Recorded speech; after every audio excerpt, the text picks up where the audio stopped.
भोजपुरिया king power star Pawan Singh के हई होली गाना सोशल मीडिया हिला के रखले बा। अगर गाना नहीं सुनो भाई तो एक बार गाना सुनो, जौन गाना वेब कंपनी साइन बा, जौन गाना के नाम लहंगवा राम।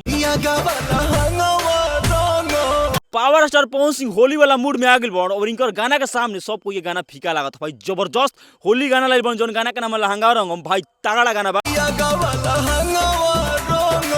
पूरा भोजपुरी इंडस्ट्री, पूरा बिहार वासी पावर स्टार पवन सिंह के गाना के बेसब्री से इंतजार करते रहे। जब पवन सिंह के गाना आइल वेब कंपनी पर, गाना आवते 5 नंबर म्यूजिक सेक्शन में ट्रेंड कर लागल। इहे होखेला असली पावर पवन सिंह के दम का होखेला, ई गाना में देखे के मिल गइल बा। और ई गाना में फीमेल गायिका बड़ी शिवानी सिंह। रंग खेले बाके हेले ना दुबारे पावर स्टार पवन सिंह, शिवानी सिंह जो भी एक साथ वो होली गाना गइले बड़न, गाना वायरल होइल बा, गाना पब्लिक पसंद कइले बा। पब्लिक तो भाई गाना के इतना वायरल करता नु कि पवन सिंह के दिल गदगद होई। जबरदस्त गाना पवन सिंह लाइल बड़न। बाटे चौक पे चकारे रंग दादे। और ई गाना में फीचरिंग कइले बड़ी आस्था सिंह। अपन आधा और एक्सप्रेशन से सारा लोग के दीवाना बना बड़ी भाई, गजब के आधा करा बड़ी। और पवन सिंह के साथ भाई केहू भी नजर आई तो हाईलाइट हो जाई। और गाना हाईलाइट हो गई, साथे साथे आस्था सिंह भी बहुत ज्यादा हाईलाइट हो गई बड़ी।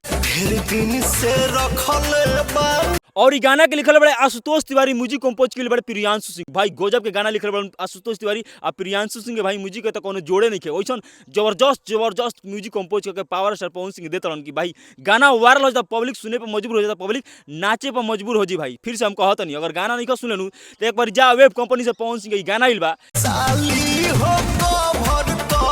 तहलका मचैले बा सोशल मीडिया पर। तू सुन के तहलका मचावा भाई, जबरदस्त। अब की बारी गाना होली में सबसे ज्यादा बाजी ग्राउंड लेवल तक पवन सिंह के ई गाना बाजी। पावर स्टार पवन सिंह के पहला गाना, अगर गाना नहीं सुनो भाई तो एक बार गाना सुनो, तारा के नाचे पर मजबूर कर दियन पवन सिंह। जबरदस्त होली गाना पवन सिंह लाइल बन। पवन सिंह के सामने सब कलाकार फीका बा भाई, भले केहू चिल्लाता रहो कि हम हई तो हई, लेकिन पवन सिंह के सामने भैया कुछ नहीं ख। ई सीना ठोक के हम कहत नहीं, पवन सिंह के पावर और होली गाना में देखे के मिल गइल बा। सब कोई जा लोग सुनो लोगे खाली।